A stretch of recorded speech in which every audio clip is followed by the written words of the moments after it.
Hi, and welcome to InfoComm 2019. I'm David Malda with Let's Do Video at the Starin booth, who's hosting the base camp. You could find out more about them at starin.biz. And I'm here with Jacob. Jacob, thanks for joining me. Can you please introduce yourself? Yeah, so I'm Jacob Marash. I'm CEO and founder of STEM Audio. And as usual, thanks for having me on. Oh, great to have you Yeah. here. So what's the big announcement from STEM at the show? I guess STEM itself, but help us out. Yeah, so we just basically launched the company for the first time to the public. I mean, we launched on May 1st, which was about a month and a half ago. But this is our first public showing.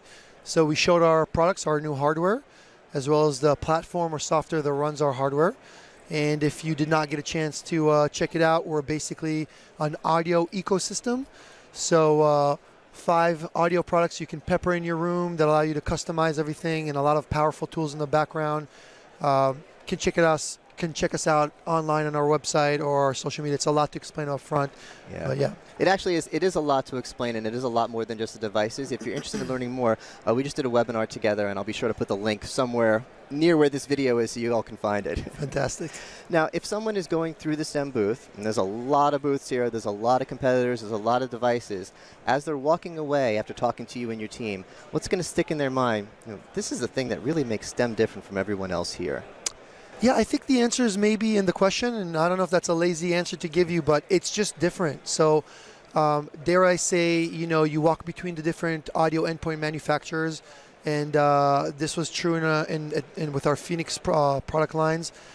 It's all a little bit different, maybe a few other features and different performance, but nothing is drastically different. I think the concept behind STEM is completely different than anything out there, and that's kind of what surprises people and maybe is part of the reason why we've seen so much traction and success for the show. Yeah, and I got to say it really is, and you're going to have to watch the webinar, but in my mind, I think you guys may be the first software audio company because the devices are really secondary. It's this whole ecosystem thing that really pulls them all together. Yeah, and I think the good word for it is full stack, right? We are both audio and hardware, and I really do think that ultimately that's where everything is going to need to go. It's going to be some kind of hardware piece that's supported by a very powerful software, and that's what allows us to do a lot of things with our solution. Now, things are changing so quickly in our industry. The conversations we had last year almost didn't even apply to this year. And I've been asking everyone in interview what lessons they've learned from customers, from analysts from the industry over the last year. Now, I know you did a tour, a learning tour. The big tour of 2018. That's awesome. So what was the big takeaway? I know you had a list of, what were the really big takeaways? What are the lessons that we've learned?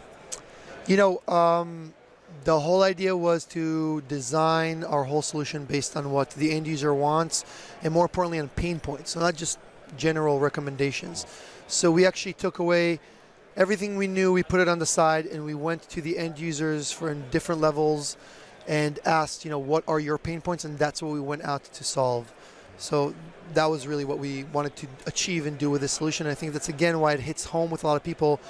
At first, when they walk into the booth, they don't really know what we do, and they hear the word ecosystem, and it sounds a little bit buzzy and awkward.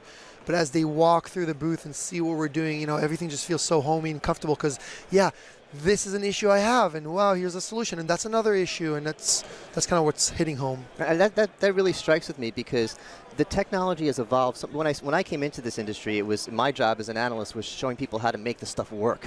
It was so complicated. None of this stuff works.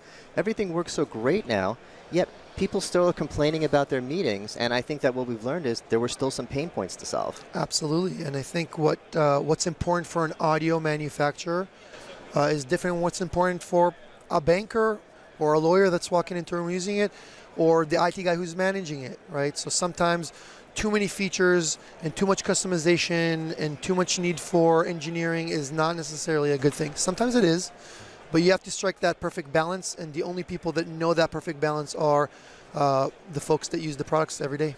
I never thought of it in those terms before, but I think in the past we used to design products for the IT people, because the IT people were the ones who were going to work them, and they had to like it. So they could be complicated because IT people are good at this stuff, and now we're really designing stuff for the users.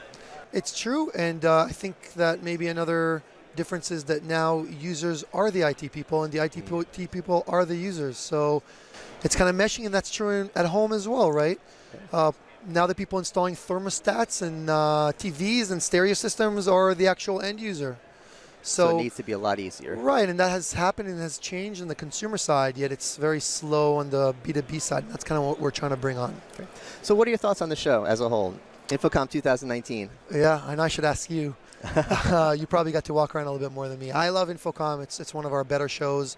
As I always say, everybody looks forward to Las Vegas and not so much to Orlando. But I personally think that Orlando has a lot of benefits.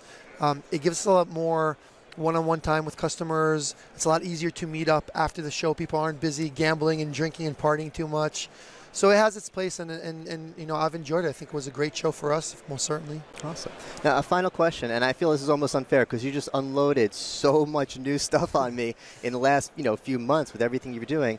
It's almost unfair, but do you have any teasers, anything we can expect from STEM in the next 6 months to a year?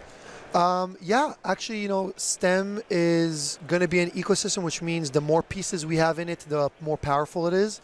We currently just launched 5 products, but we're looking to add in a lot more products in the upcoming year. We've announced some pretty exciting partnerships with Hudley, Smart. So we're looking to see more partnerships like that come on board and to bring cameras into the ecosystems and smartboard into ecosystems. And who knows where we're going to end up eventually. Excellent. And again, for those of you who are confused by what are we talking about ecosystem, please watch the webinar because I don't think we have enough time here to really fully describe it. Yeah, 100%. Thank you so much. Thank you so much for joining me, and thanks for joining us here at InfoComm 2019. Thank you.